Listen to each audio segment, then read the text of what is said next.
ሰላም ለእናንተ ይሁን። በዓለም ዙሪያ ያላችሁ የተወደዳችሁ በያላችሁበት ቦታ ሁሉ የክርስቶስ ሰላምና ጸጋ ይብዛላችሁ። እንዴት ናችሁልኝ?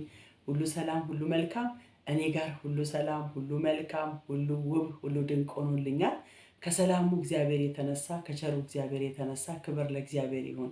ኢሳይያስ 9 ላይ ሲናገር ድንቅ መካር ኃያል አምላክ ይለዋልና የሰላም አለቃ የዘላለም አባት አያችሁ ክርስቶስ የሰላም ሁሉ አለቃ ነው። እሱ ራሱ ሰላም ነው እና ደግሞ ምንድነው የዘላለም አባት ይለዋል። ስለዚህ የዘላለም አባት እግዚአብሔር የተባረከ ይሁን።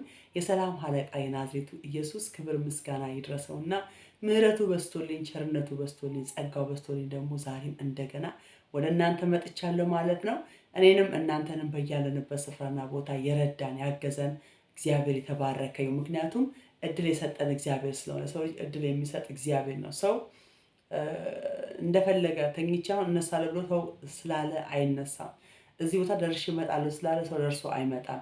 በዚህ ጊዜ ይሄን አደርጋለሁ ስላለ ብቻ ሰው አይሆንም። ሁሉ ነገር እግዚአብሔር ሲረዳ እግዚአብሔር ሲፈቅድ ነውና ደግሞ ለእኔና ለእናንተ እንደገና እድል የሰጠን እግዚአብሔር የተባረከ ይሁን። እጅግ በጣም ነው የምወዳችሁ፣ በጣም ነው ማከብራችሁ። እውነት ስለምትሰጡኝ ኮመንት አሁንም ምስጋናዬ ከልብ ነው። ስለምታበረታቱኝ፣ ስለምትጸልዩልኝ በእውነት እግዚአብሔር አምላክ ይባርካችሁ።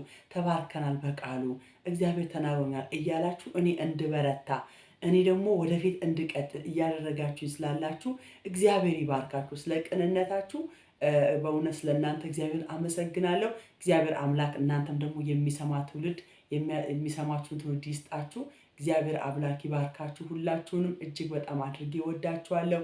ተባረኩልኝ። ጸጋ ይብዛላችሁ። በያላችሁበት ቦታ ሁሉ የእግዚአብሔር ጥበቃ ይብዛላችሁ። ልብን ከሚሰብር ከሚያሳዝን ነገር፣ ከሚጥል ከሚያደክም ነገር፣ ልብን ከሚያወርድ ነገር እግዚአብሔር ይጠብቃችሁ። በኢየሱስም የምታዩት ነገር ሁሉ የምትሰሙት ነገር ሁሉ መልካም መልካም ይሁን። የእግዚአብሔር አብሮነት፣ የእግዚአብሔር ጥበቃ፣ የእግዚአብሔር ቸርነት አይለያችሁ።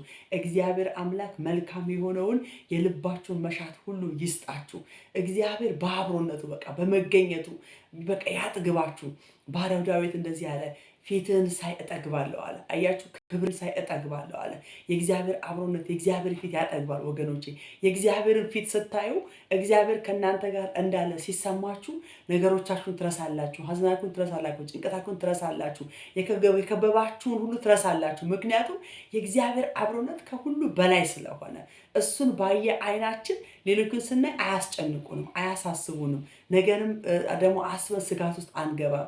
ለዚህ ነው እግዚአብሔር ቃል ሲናገር የሚሰማኝ ቢኖር በእርጋታ ይቀመጣል። ያቸው እግዚአብሔርን የሚሰማ ሰው ሁሌ በእርጋታ ይቀመጣል፣ በሰላም ይቀመጣል።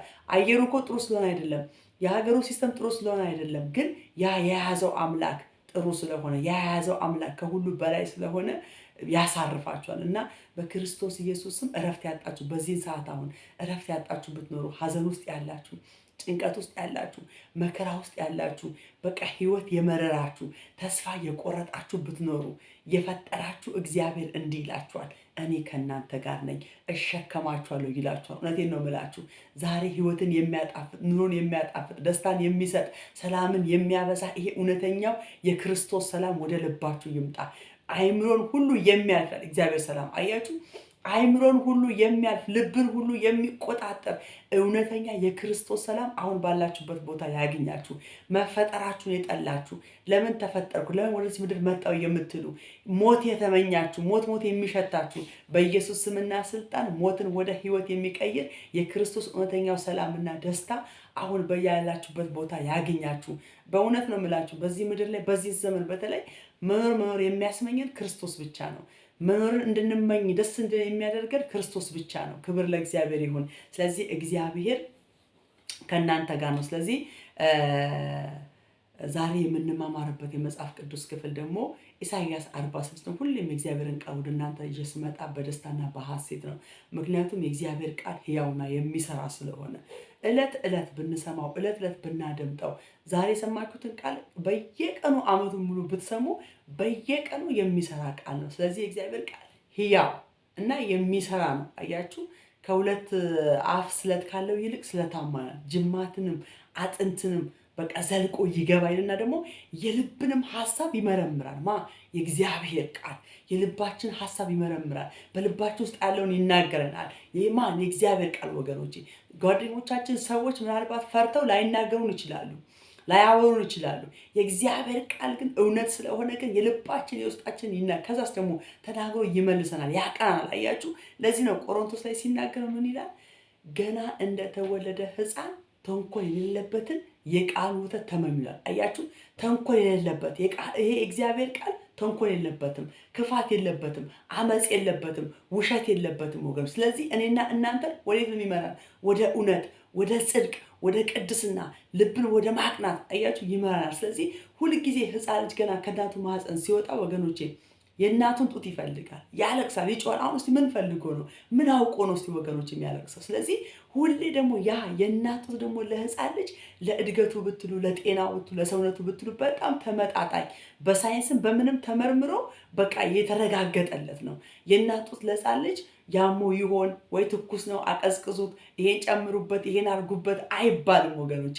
በቃ ልክ እንደወረደ ያን የእናቱን ጡት ሲጠባ ሕፃን ልጅ እድገቱ ይጨምራል፣ እውቀቱ፣ ጤንነቱ፣ ሰውነቱ ሁሉ ትክክለኛ ይሆናል። አያችሁ። ስለዚህ ለዚህ ነው ተንኮል የሌለበትን የቃሉ ወተት ተመኙ ይላል ወገኖች። ሁልጊዜ እውነቴ ነው የምላችሁ፣ ሲከፋችሁም ስታዝኑም በየትኛውም አቅጣጫና ሁኔታ ውስጥ ስትሆኑ የእግዚአብሔርን ቃል ተመኙ፣ የእግዚአብሔርን ቃል ፈልጉ።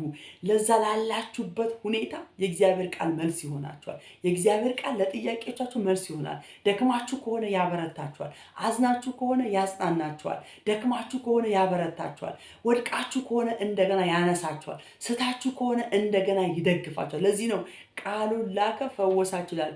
ከመከራ ሁሉ አዳናቸው። አያችሁ፣ የእግዚአብሔር ቃል ሲመጣ ካለንበት መከራ ካለንበት ጥያቄ ሁሉ ያወጣናል። ስለዚህ ወገኖች ሁል ጊዜ የቃሉን ወተት እንመኝ፣ የቃሉን ወተት እንራብ። በቃ ሊያሳድገን የሚችለውን ጤንነት፣ ሰውነታችን ጤንነት እንዲኖረው፣ ኑሯችን ጤናማ እንዲሆን፣ አመለካከታችን ጤናማ እንዲሆን፣ አካሄዳችን ጤናማ እንዲሆን፣ አገልግሎታችን ጤናማ እንዲሆን፣ ከሰዎች ጋር ያለን ነገር ጤናማ እንዲሆን ምን ያስፈልገናል? የእግዚአብሔር የቃሉ ወተት ያስፈልጋል ወገኖቼ። ጤነኞች ሆነ እንድናደግ፣ ደስተኞች ሆነ እንድናደግ። አያችሁ። ስለዚህ በምድራዊም ነገር በሰማያዊም ነገር እንድናድግ የሚያደርገን የእግዚአብሔር ቃልና የእግዚአብሔር ቃል ብቻ ነው። ስለዚህ ወገኖቼ ሁሌ ቃሉን በቤታችሁ ለማንበብ፣ በቤታችሁ ለማጥናት፣ ቃሉን ለመስማት ፈልጉ። ለዚህ ነው አያችሁ ቃሉን ከራሳቸው ጋር ስላላዋህዱ አልጠቀማቸውም ይላል። ቃሉ ግን እኩል የተነገራቸው፣ ቃሉን እኩል ነው የሰሙት። ግን ሰሚዎች ከራሳቸው ጋር ያዋሃዱ በቃሉ ተጠቀሙ ይላል። ነገር ግን ደግሞ ከራሳቸው ጋር ስላላዋሃዱ ቃሉ አልጠቀማቸውም ይላል። ቃሉ የማይጠቅም ሆኖ አይደለም። የሰሙትን ቃል ከራሳቸው ጋር አላዋሃዱትም፣ አላመኑትም፣ ቃሉን አልተቀበሉትም። ስለዚህ በእነሱ ላይ ሊሰራ አልቻለም። ስለዚህ ወገኖች የእግዚአብሔር ቃል ሲነገር ሁልጊዜ ጆሮአችሁን ከፍታችሁ ልባችሁን ከፍታችሁ ስሙ።